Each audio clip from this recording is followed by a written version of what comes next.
네, 이번에도 국회 법사위 소속이신 더불어민주당 장경태 의원님 전화 연결해서 119 서부지법 폭도들의 폭동 사태에 대해서 여쭤보도록 하겠습니다. 의원님 나와 계시죠? 예, 안녕하세요. 장경태입니다. 예, 의원님 많이 편찮으셔가지고 저희가 오늘 전화로 연결했습니다. 자, 그 석동현 변호사, 그 윤석열 대통령 변호인단에 소속된 변호사인데요. 어제 의원님 고소를 했어요. 이유는 이 서부지방법원 폭동 사태 배후에 석동현 변호사가 있다. 이런 의혹을 제기하신 이후에 벌어진 건데요. 어떻게 보십니까, 의원님 일단? 일단 그제 서부지법에서 영장이 발부되기 전에 네. 많은 시위대와 폭도들이 이 서부지법 앞에 모여 있었고요. 네. 이 본격적인 폭동이 시작되기 전 새벽 1시경에 네. 바로 옆에 있는 호프집에서 예. 석동현 변호사가 예. 여러 시위대와 함께 호프를 가진 예. 그래서 그 석동현 변호사 처음에는 또 부인해서 제가 사진도 공개한 바 있는데 네. 그래서 함께 호프를 동석했던 사람들이 있어서 네. 그리고 본인이 이제 이석하고 난 뒤에 갑자기 이제 또 시위대가 난폭하게 했던 정황들이 좀 있어서 네. 본인이 좀 이 사전에 모의하고 네. 오히려 격려한 거 아니냐라는 의혹을 제가 제기했습니다. 예. 네. 그 말씀 주신 대로 새벽 1시에 변호사가 다른 데도 아니고 서부지방법원 바로 옆에 있는 호프집에서 본인 주장에 따르면 뭐 고향 사람들하고 함께 어울렸다라는 건데요. 그리고 실제로 그 폭동이 이뤄지기 직전에 본인은 자리를 떴다 이런 주장을 합니다. 그건 사실에 부합합니까?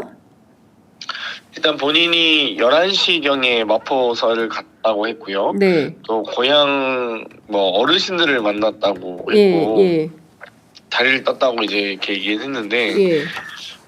일단 마포 경찰서와는 400m나 떨어진 거리에 있고요. 아, 마포 경찰서하고. 네네. 예. 서부지법은 그리고 또 서부지법과 그 호프집은 400m 떨어져 있고요. 심지어 이 11시경에 마포경찰서 갔다고 했는데 예. 본인은 11시 반에 이미 서부지법에 와 있었습니다. 그리고 지휘대와 함께 결합해서 예. 이분들을 어떻게 도와드려야 되나 막 이런 얘기를 했던 영상도 있고요. 예. 그리고 호프집에 들어간 시간은 실제로 새벽 1시경입니다. 예. 그 1시경에 들어갔고 네. 서부지법이 뚫리기 시작한 시각은 2시 반부터 뚫리기 시작해서 네.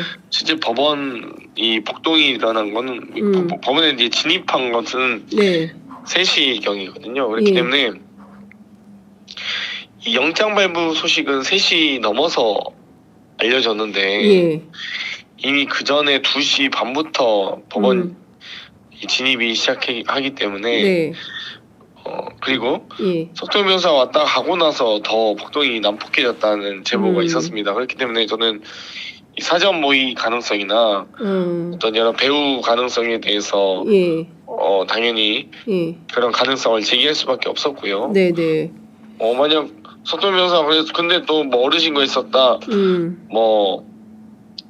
잠깐 마포경찰서 11시경에 갔다 왔다 이렇게 시간도 좀 불특정하게 주장을 해서 네네. 제가 어제 모 언론에 나가서 사진도 공개하기도 했습니다. 그랬더니 바로 고발을 하더라고요. 근데 고소를 했는데 예. 무슨 근거로 어떤 이유로 고소했는지 모르겠어요.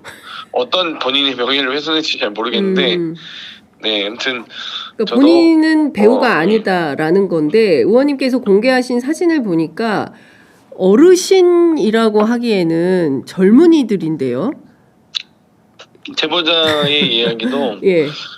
석동현 변호사가 가장 나이 많아 보였다는 거예요. 근데 그 중에서 본인이 이제 명예훼손으로 고소를 하려면 예. 이 고향 어르신이 누군지 좀 특정해서 알려주셨으면 좋겠고요. 예, 본인이 가장 나이 많아 보이는데. 네네. 그래서 그런 부분도 저도 당연히 또 제가 의혹을 제기한 만큼 네. 그 부분에 대해서는 본인도 좀 입증을 하셨으면 좋겠고 저는 뭐 어찌됐건 그 고향 어르신들도 폭도 중에 한 명일 수 있는 건 아니겠습니까? 네. 그렇기 때문에 그런 부분에 대해서 좀 이야기를 한번 나눠볼 생각입니다. 네, 네. 저희도 확인 과정이 있습니다. 지금 CCTV도. 네, 네. 그런데 지금 그 119 폭동 사태와 관련해서는 여러 가지 사실들이 이제 새롭게 제기가 좀 되고 있는데요.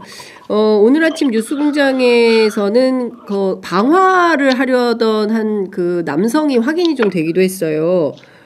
네. 그런 것까지도 실제로 진행이 돼서 만약에 불이 났더라면 그날 밤 그 일대가 어떻게 됐겠습니까? 법원 자체가. 아니 너무- 이미 불이 나기 전부터 네. 상당한 수준의 이 파괴 행위가 일어났고요. 손괴 네, 예, 행위가. 그렇죠. 근데 이분들의 문제는 뭐냐면 그래서 제가 석동훈 변호사의 배우 의혹을 좀 의심스러운 게 네네. 1층의 파괴는 뭐 말할 것도 없고 예.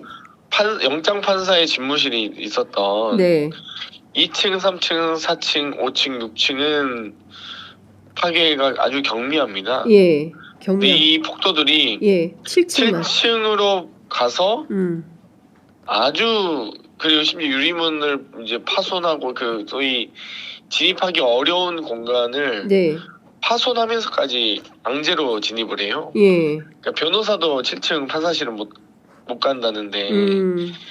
이 정보를 알고 갔다면 네. 그러니까 저는 경찰이 제대로 수사를 했으면 좋겠다고 판단하는 것이요. 음. 지금 7층이 어떻게 직행하게 됐는지 예. 7층을 왜 그 다른 층의 유리문들은 또 이렇게 파손하지 않았거든요. 네. 그러니까 영장 판사의 이 7층은 왜 그렇게 파손하고 들어가는지를 확인했으면 좋겠어요. 그러니까 이 정도 정보면 네.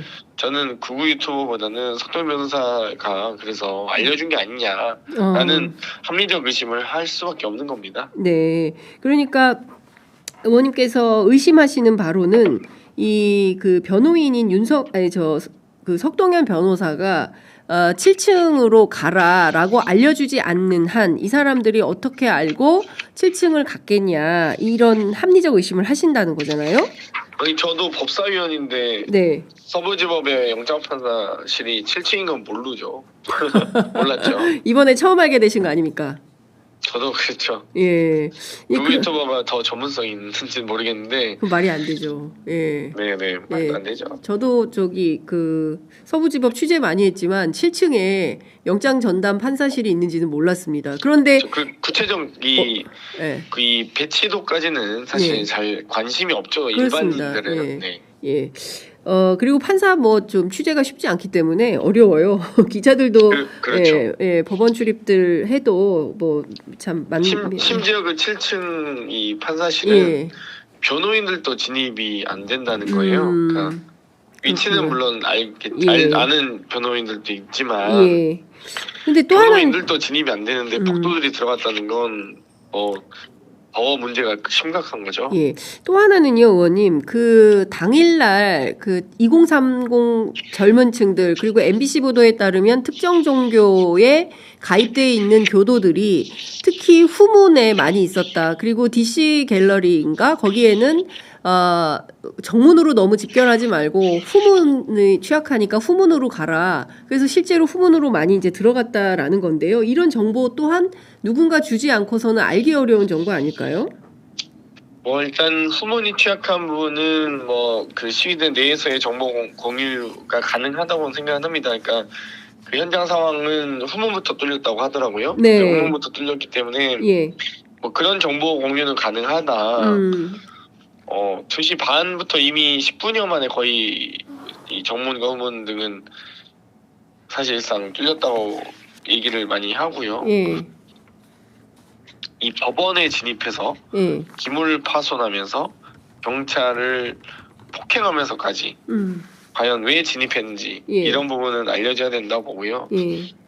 1층 진입문을 파손하고 나서 왜 이들 시위대가 이 폭도들이 7층으로 어떻게 하고 진입하게 되는지 저는 이 부분은 경찰이 명백하게 밝혀야 된다고 봅니다. 네.